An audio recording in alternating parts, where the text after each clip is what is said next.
Hello everyone, and welcome to Catholics Today. I'm Blue Rolfes, Director of the Office of Communications of the Diocese of Lafayette. We appreciate you joining us today. Our topic today is a very exciting performance that's being brought to Lafayette through the Office of Black Catholics of the Diocese of Lafayette, and it's called Tolton, From Slave to Priest. And to tell us more about this exciting play, we have invited Stephanie Bernard to join us, Director of the Office of Black Catholics of the Diocese of Lafayette. Stephanie, welcome. Thanks for joining us. Thank you. This is going to be such an exciting, wonderful thing for all of Acadiana to welcome coming up this fall. Tell us a little bit about who is Father Augustine Tolton. Father Augustine Tolton was the first recognized African-American Catholic priest in the United States. He was actually born a slave and became a priest. He was born in 1854 and studied in Rome, because if you think about the climate of the United States at the time, he could not attend seminaries here in the United States. So he actually was ordained in Rome and actually was slated to go to Africa. And he thought he would be a missionary in Africa, but actually was sent back to the United States to minister here in this country. What a trailblazer, Yes. and a pioneer, and a man of tremendous courage and convictions to blaze true. a path. That like is true, because when you think about, like I said, everything that he had to endure, and being ordained, in Rome, coming back to the United States, and truly not having a place to go. And so just the fact that he actually was from Illinois, and so a church was actually was established for him. And he was loved by the people, and unfortunately died at a very young age. Well, we're all looking very much forward to seeing the play. Now, I know one of the first things that that parents and families around the diocese are going to be asking is the play suitable for all ages? Can we bring the entire family? 10 and up, because there are some things that, for an adult content, I mean, nothing dramatic. Exactly. But just, And 10 and that's up. easy to understand when you consider all of the things that True. Father Tolton had to get through That is and the true. obstacles he had to overcome, most true. definitely. Now, tell us a little bit about the author of the play. Who wrote Tolton, From Slave to Priest? Actually, it's from St. Luke Production, and actually Bishop Ricard actually worked with them. When you look at the whole cause for Tolton play, it actually, there's a bishop, the United States Black bishop, who's been working with them. So St. Luke Production, in conjunction with the bishop, have been working on the play, and actually it's based on the book. The book is entitled From Slave to Priest as well. So it's a one-act play, one man, and the actor is Jim Coleman. And many people may remember Jim Coleman because Jim Coleman was actually Roger Parker in the hit Nickelodeon My Brother and Me. Yes. And so he has been traveling across the country with the play. The play is not only going to be here in Lafayette, it actually will be featured in Baton Rouge, New Orleans, and Lake Charles. So we're really, it's really wonderful that we can actually have it here for the people in our diocese. It's very exciting. Yes. And then after the Tolton play is in our diocese in Louisiana, will it continue on a nationwide tour? I don't know exactly where, but I know that we were actually at the National Black Catholic Congress, and we actually saw snippets, and different dioceses were signing up for the production. So it is something that's going across the country. And Jim Coleman is such a talented actor. I can't wait to see what he brings to this role. It's going to be wonderful. Now, when and where will the play be staged, and what time will the doors open? Okay, the first show is Thursday, December 6th at St. Pius Elementary School, and it starts at 7. The doors open at 6, and the second feature is December 7th, Friday, December 7th.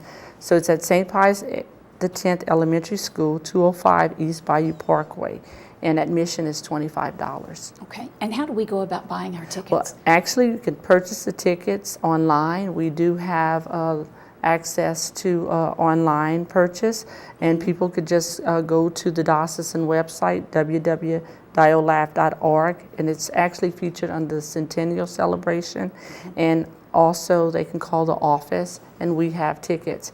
I have several people who will be going around to different church parishes, and we'll be selling them after Mass at various church parishes. That's a great idea. Yes. Definitely a great idea. Now, is there a place or a website that we can visit if we'd like to learn more about the particular play, about Tolton from Slave to Priest, or about St. Luke Productions Exactly. in general? Well, actually, by visiting www.toltondrama.com and www.stlukeproduction.com. And so there's a lot of information. Also, Crossroads Bookstore here will actually be featuring some of the books. Oh, We that's wonderful. actually sent a list to them, and so they will have books. And hopefully the night of the play, they will be selling books as well. And that would be a great way to prepare yourself for the play. I know a lot of Exactly. people do that with movies as well. They'll Exactly. get the book first Exactly. and then be able to view the performance. And it kind of deepens your understanding of the That is topic. true. Now, we talked a little bit about Jim Coleman. Anything else that you'd like to share about the actor? He's tremendously talented, and he must be a man of great faith to be devoting his life to Yes. bringing this character to life. I think in just talking with him and reading some of the information, because of the fact that Tolton is the first black, hopefully will be the first black person canonized. And when you think about the richness of our Catholic faith, and even when you think about the whole sainthood process, and I think that's something that we really need to look at, because, you know, in our time, to actually have someone who will be able to learn and listen to aspects of his life, which wasn't easy when you think about everything that was going on at the time. But the fact that he's on the road to sainthood, you know, I mean, a incredibly modern day exciting. saint. Yeah, so exciting. Now, of course, speaking of canonization and sainthood, there are no American-born black saints, and in addition, as you mentioned earlier, in addition to Father Tolton, there are 4 other black-born Americans Yes. who are on the road to sainthood. Yes. Can you tell us a little bit about them? Well, one is Mother Mary Lange, and Mother Mary Lange was the founder of the Oblate Sisters in Baltimore, and her ministry was working and caring for blacks in the Baltimore area. And the Oblate Sisters were the first successful religious community for women of African descent.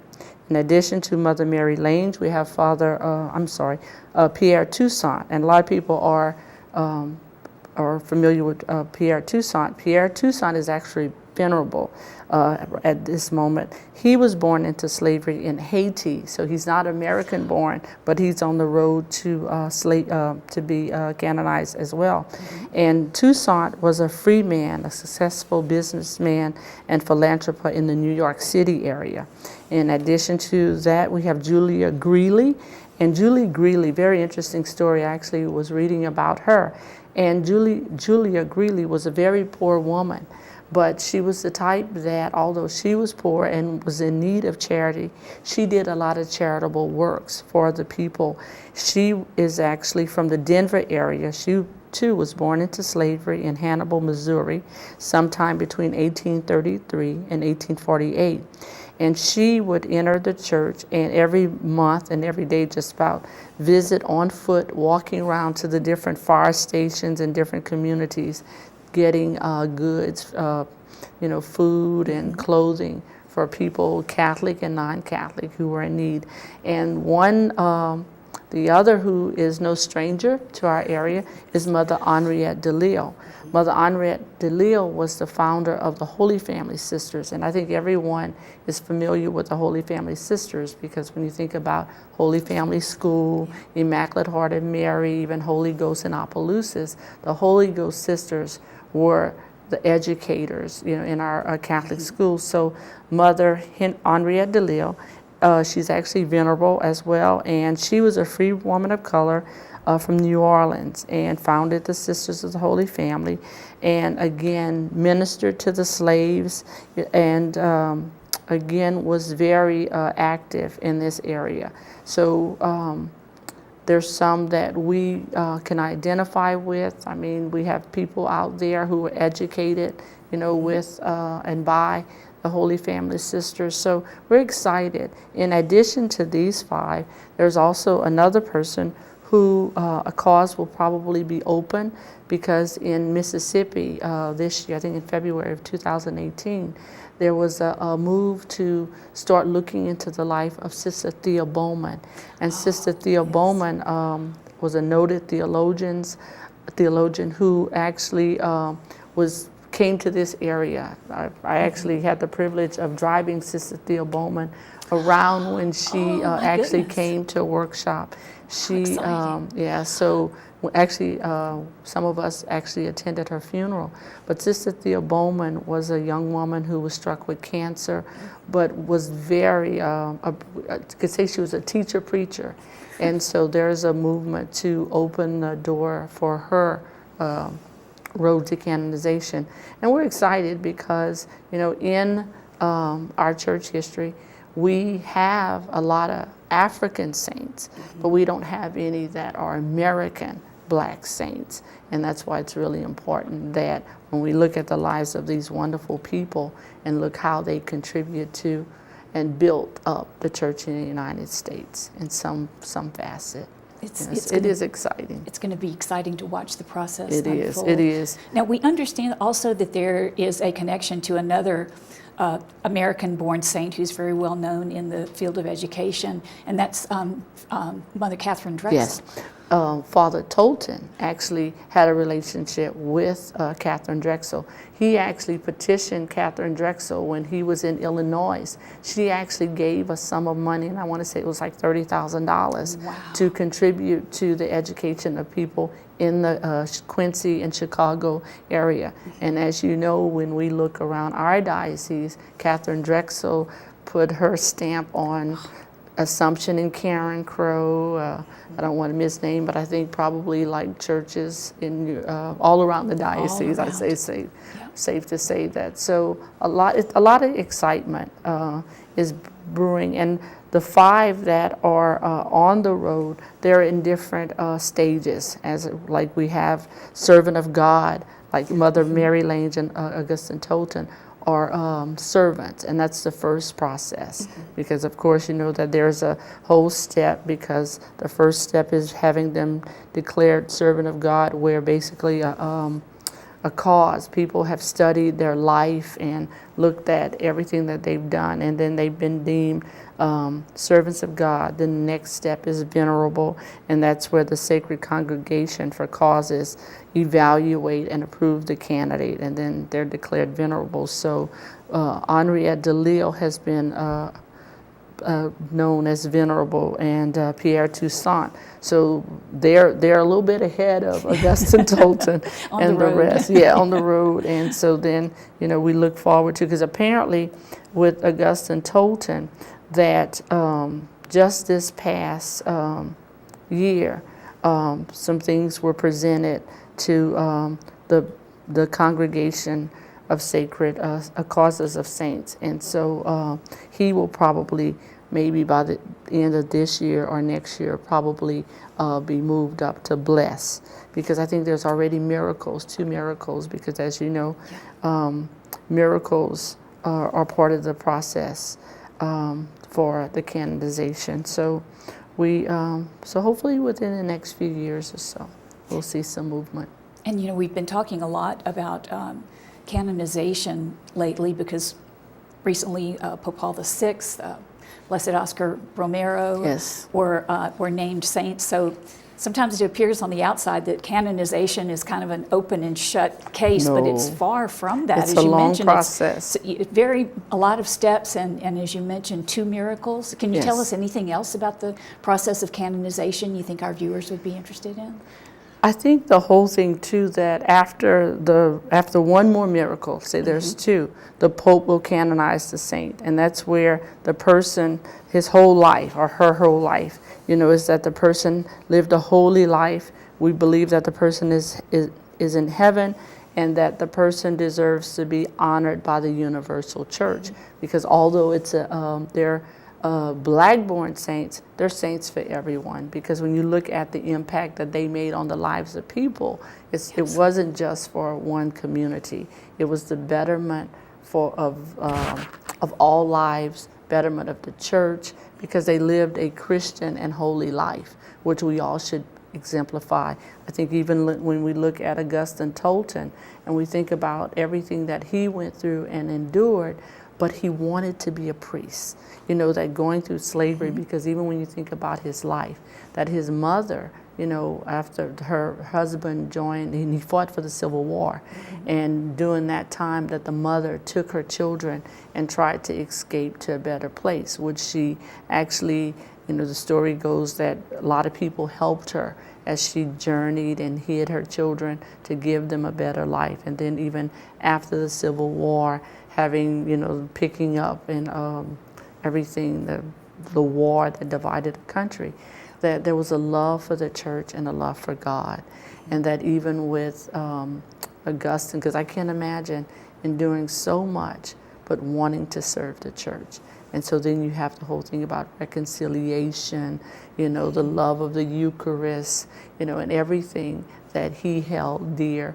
That even the fact that here you have this young man born into slavery, and, you know, he goes on a ship to Rome, not knowing the language and things like that. But the desire to be a priest was so, it burned in his heart, you know, and that, you know, through everything, all of the obstacles, it happened. And I want to say he died at the age of 42 years old after returning home from a retreat.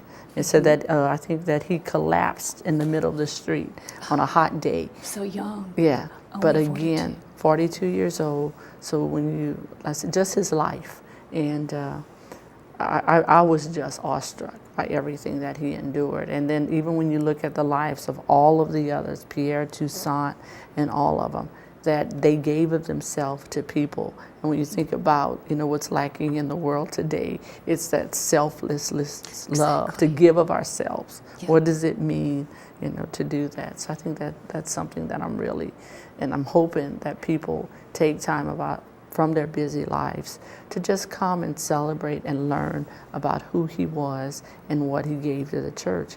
Because from everything that we know about him, he gave his all. You know, so, literally. Yeah, his literally entire gave life. us, yes. And yes. to think that the Holy Spirit guided so many different people in his life to help make that happen, in particular his mother. That is true. The mother, and then I think even some of the priests, because even when, in reading about his life, you know, that he went through a lot of stuff inside the church and outside of the church, but still wanted to be part of the church. You know, because of the fact that he really and truly believed in the church. God had chosen him. Yes, that's true. And spoken to him, and he knew it. He heard the call. Because one of the things, too, that when you read it of his life, he wasn't even offered an education as a young man. I think he learned to read when he was a teenager. And then even because he could not be part of the school, that there was a tutor, I think one of the priests took him under his wings and he tutored him, taught him Latin, you know, and he was able to master Latin, you know, even before going into the seminary, that there were things that he was able to be prepared for. And even though it was like, okay, we'll let you in, we got a spot for you. No, we don't have a place for you. So even that back and forth, you know, but again, truly wanting to be part of the church. And to think, it not only did the Holy Spirit burn in him and this determination to be a priest, he had to have been an absolutely brilliant man, a genius, to have been able to grasp all of the academic and theological aspects that are involved in studying for the priesthood. I mean, that's just, it's absolutely amazing. It is interesting. And, you know, even we don't even realize that, you know, he ministered to the people, but even to this day, there are things that he participated that we are still part of. In 1889, Father Tolton was the first speaker for the National Black Catholic Congress. And the National Black Catholic Congress is an event that to this day, we as African American Catholics, every 5 years, we gather to look at, you know, what's happening in our church, look at the needs of our African American community. The last African American, the National Black Catholic Congress, was held in 2017 in Orlando. And out of that, we looked at the different issues that are taking place today that we need to be aware of, that we need to work on. And those issues were racism, domestic violence, mass incarceration, mental illness, because even in the African American community, there are some things even to this day we just don't talk about. We know, and here we are in Louisiana, and I don't think we're no longer the mass incarceration capital of the world. I think we lost that to Oklahoma or something like that. Yes. One of the, but we're still up there. We used to tell recently. I think maybe this year, and so those are some issues that we look at, that and what's happening, to our community, what's happening to our brothers and sisters who look like me, may not look like you, but they're still your brothers and sisters in Christ. And so just the fact that when you look at how the National Black Catholic Congress came to be in 1889, it was the fact that, we have a group of people out there, and they're not in right relationship with the Lord, with the church, and not not on their own doing, but it's like, what do we need to do to make it right? And so there's a lot of good things that are still happening, from this man and a group who put this together. He, along with Daniel Rudd, established that. It's just amazing that in addition to everything that he had to go through to become a priest, he also founded a movement that is still so urgent and important to this day, to present day. Because how do we enrich the church? Looking at the needs of a community, and even looking at how do we evangelize, wholeheartedly or, holistically. Absolutely. Yes.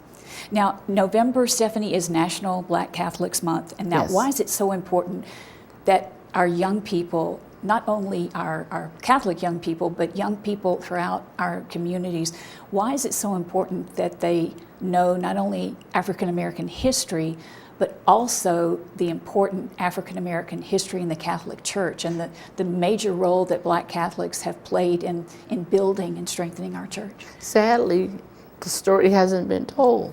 When you think about it, because everything, it's layers and layers, that Blacks from the beginning of time have been involved with the church. It goes back from the beginning. Absolutely. A lot of people don't even realize that there were 3 African popes. That when you think about the popes, it's like you think about the Italians and different ones, but 3 African popes were part of the church. When you think about even the saints, that we have Blacks who have been sainted. We think about everyone, is familiar with St. Augustine and St. Monica and Perpetual and Felicita. And so the thing is that we have been part of the church. And not only have we been part of the church, we've actually, brought our gifts. And so, in order to look at a family, we have to celebrate and acknowledge everyone in the family. And I think that's the main thing of looking at Black Catholic history. What are the gifts that we brought to the church that has brought us thus far? Exactly. And that's especially true here in the Diocese of Lafayette. It's true. It's such a part of our history that we celebrate, and part of our wonderful... We are a diverse diocese. Yes, most definitely. Exactly. Yeah, yes, exactly. I think that's one of the things. Now, let's go back to talking about the play again, Tolton from Slave to Priest. It's being brought here through your efforts, and I know that you won't take credit for it, but I'm going to give you credit for it because I know how hard you worked to make this happen. It's being brought here through your efforts as director of the Office of Black Catholics. Now, can you tell us a little bit more about the Office of Black Catholics and some of the other activities and events and causes that you're involved in throughout the entire year? Okay, the Office of Black Catholic Ministries was actually established in 1973 by Bishop Fry, our 3rd bishop. And the mission of the office is to educate and witness to the community by providing opportunities for spiritual, educational, cultural, and ministerial growth to the African American community within our diocese. So I love what I do because I get to dabble in every aspect of the church. In addition to the Tolton play, every year we have our annual Dr. Martin Luther King celebration where we recognize the contributions that people have made to the church, black and white, all those who exemplify the traits of Dr. Martin Luther King. We also have our African American Catholic Youth Congress, which is the peer-on-peer leadership program, where we actually bring in groups of kids and we talk about the different issues that they're facing. It's like, how do we bring them into the church to give them a grasp and just give them even a way to talk to their own, evangelize, and again, witness and affirm the gifts. In addition to that, we actually do different workshops for our African American community. There was a women conference that we've had and several things that are going on. We also work with the different parish pastoral councils, extraordinary minister trainings, everything that pertains to the African American churches. And here people, it's like, well, we have African American churches. We have churches in our diocese, 45 churches that are predominantly black Catholic churches. And so we work with the catechetical programs and everything. So any and every aspect of ministry dealing with black Catholics, because of the fact, as we stated earlier, we have a large percentage of black Catholics in our diocese. At least 74,000 Catholics in this diocese are African American, just as we have an office for Hispanic ministry, Vietnamese. The whole thing is to look at the gifts and the makeup of our church. So we dabble in every aspect of the church, and then work in collaboration with the other offices. We work with the Office of Pro-Life Ministry, we work with Catholic schools, everything, just to make sure that all needs are being met. You're a very busy Yes. lady. And I know that. I get to see it firsthand. Thank you. So once again, if you can remind us, Stephanie, once again, Tolton from Slave to Priest, how can we buy tickets? The tickets are available online or by calling my office, 261-5694, and the play, 2 dates, Thursday, December 6th and Friday, December 7th. The play starts at 7 p.m. The doors open at 6, and it's at St. Pius Elementary School, the auditorium, and the tickets are $25. And if you missed any of that information, please feel free to give Stephanie or me a call, or you can log on to our website, www.diolaf.org. And if you click on the Centennial Celebration, you'll be able to find out more. Stephanie, thank you so much for being with us for this edition of Catholics Today. And as one of your co-workers, thank you for all you do. I get a chance to see firsthand every day just how hard you work to make our diocese the very best it can be, and all of us are very grateful and very proud to call you our friend as well. Thank you. We've been speaking with Stephanie Bernard today, Director of the Office of Black Catholics for the Diocese of Lafayette. Don't miss Tolton from Slave to Priest. It will be an absolute, enjoyable, and probably life-changing experience. Thanks for being with us for Catholics Today. We look forward to seeing you next time. Until then, goodbye.